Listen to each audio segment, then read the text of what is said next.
दत्तवाड येथील चक्री लाईन रस्ता ताबडतोब करण्यात यावा, अभिनंदन पाटील टोपाई यांची मागणी.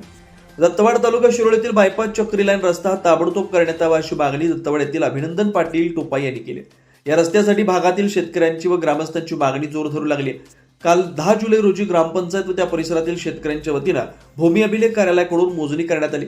शेतकऱ्यांची हद्द निश्चित करून ग्रामपंचायत प्रशासनानं सदर रस्ता करण्याकरता शेतकऱ्यांच्या विनंतीवरून एक पाऊल उचलले.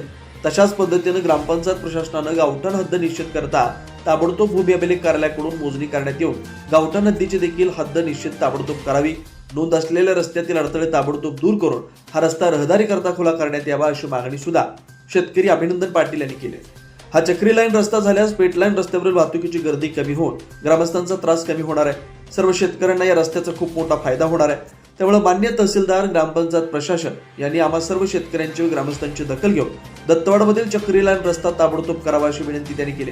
यावेळी सरपंच अनिता कडाके, ग्रामविकास अधिकारी संतोष चव्हाण, माजी सरपंच चंद्रकांत कांबळे, ॲडव्होकेट युवराज घोरपडे, राजगोंडा पाटील, सुभाष पाटील टोपाई, संदीप पाटील, डॉक्टर अप्पासू पाटील टोपाई यांच्यासह शेतकरी उपस्थित होते. विश्वार न्यूजसाठी इसाक नदाब, दत्तवाड.